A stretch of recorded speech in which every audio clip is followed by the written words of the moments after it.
So, today we're going to dive into the very beginning of the New Testament, and it's not what you think. It's not some grand gospel or sweeping history. Nope, it's basically a piece of crisis communication written in a moment of total desperation. So what exactly was it? Well, the answer is probably going to surprise you. Okay, so if you had to take a guess, what was the very first piece of the New Testament ever written down? A lot of us would probably jump to the stories about Jesus, right? Like the Gospel of Matthew or John. But it turns out the historical record tells a completely different story. The very first words of the New Testament ever put to paper were a letter. And it wasn't written from a place of quiet reflection. It was written from a point of real personal and professional crisis by a tent maker named Paul. Yeah, this is where it all began. And this is where the story gets kind of weird, because it all kicks off with two letters. They were written by the same person to the exact same group of people just a few months apart. But something happened in that short time that changed everything. You see, the first letter, 1 Thessalonians, is just so warm and personal. You can feel the affection just pouring off the page. But then you read the second one, written only a few months later, and whoa, the tone is completely different. It's cool, it's sharp, almost detached. So what on earth could have happened to cause such a radical shift? The answer lies in the man who wrote them and the city that pushed him to his absolute limit. So this guy, Paul, you can think of him like a startup founder. He's traveling around, trying to establish these new communities based on his message. But right before he writes this letter, he had just been through the absolute worst stretch of his entire career. First, let's talk about the city itself, Thessalonica. This was no sleepy little town.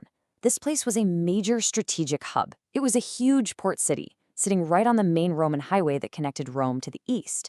It was a buzzing center for trade, full of all kinds of people. So if you wanted to launch a movement that could really spread, this was the place to be.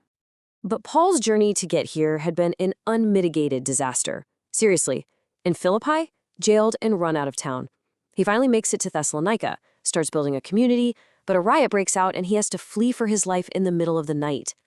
His enemies literally hunt him down in the next town, Berea, forcing him out again. Then he lands in Athens, the intellectual capital of the world, and the philosophers there just laugh him off the stage. So by the time he stumbles into Corinth, he is completely and utterly broken. And hey, don't just take my word for it. Paul himself, in another letter, talks about how he was feeling when he got to Corinth. He says, "I came to you in real weakness, trembling.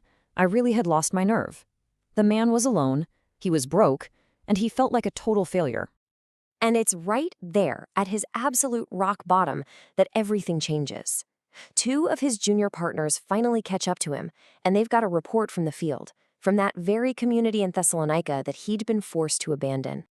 I mean, just picture it. Paul is probably in some dusty workshop, making tents just to eat, feeling completely defeated.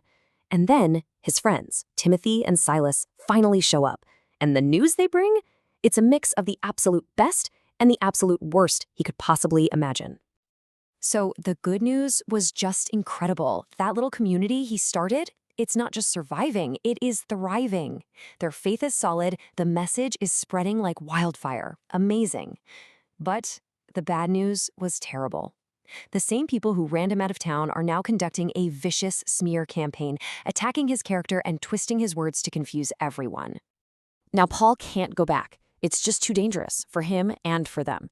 He's stuck. So what does he do? He does the only thing he can. He sits down to write an urgent memo to clear the air, defend his message, and encourage his people. And right there, in that moment of crisis, the New Testament begins. Okay, so the first thing he has to tackle, this absolute character assassination. Paul knew deep down that if his reputation was destroyed, the message he brought would be destroyed right along with it. And just look at the list of things they were accusing him of. This was brutal, and it was personal. They were painting him as a bungling coward, a crazy fanatic, a con man, a lecher who preys on women, a dictator who's only in it for the money. I mean, this was a systematic campaign to just poison the well and discredit everything he ever said or did. So what's his comeback? This is where it gets brilliant. He doesn't argue or bring in new evidence. He just appeals to their memory. He basically says, "You were there. You saw me." They call him a bungler. He says, "Look at your amazing community." A coward? Hey, I came straight to you right after being beaten and jailed. An idler in it for the money? You guys literally saw me working my hands to the bone making tents day and night.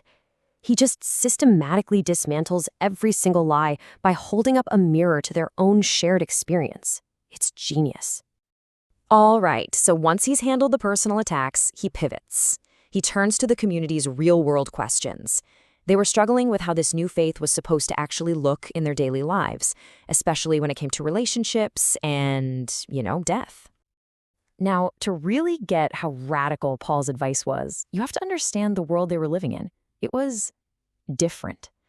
This quote from the famous Greek orator Demosthenes kind of sums it up. Their culture had this very compartmentalized, transactional view of relationships. So into that world, Paul drops these ideas that are like a cultural earthquake. Against this backdrop of disposable partners, he teaches monogamy, a lifelong, faithful commitment to one person. And while the upper crust looked down on manual labor, Paul taught that all honest work was holy, that it was a way to serve God and your neighbor. He wasn't just tweaking their beliefs, he was building an entirely new culture from the ground up. But there was a deeper, more painful question nagging at them. Their new faith was all about hope for the future, but some of their friends, their family members had already died, and the community was just gripped by this fear. Did they miss out? Is it all for nothing for the people they loved? And Paul's answer is so simple, so direct, and so deeply comforting. He tells them, hey, don't grieve like the rest of the world that has no hope. And then he just lays it out for them. When Jesus returns, the ones who have died will rise first. They don't miss out. In fact, they get front row seats. Then those who are still alive will join them, and everyone will be together forever. You got to remember, in their culture, poets wrote things like, those who have died are without hope. Death was seen as a perpetual night. It was the end. So for someone to come along and give them this concrete, powerful hope that death wasn't the final chapter, well, that was absolutely revolutionary. It changed everything. So when you look at 1 Thessalonians, the very first document of the New Testament, you're not reading some stuffy theological textbook. You are reading a real-time crisis memo. It is a raw, emotional, human document from a founder who is desperately trying to protect his message and take care of his people. And all of this leaves us with a really tough question, one that feels just as relevant today. When a powerful message is under attack, where should the focus be? On defending the character of the person who delivered it, or on the integrity of the message itself? And maybe the even bigger question is, can you ever really separate the two?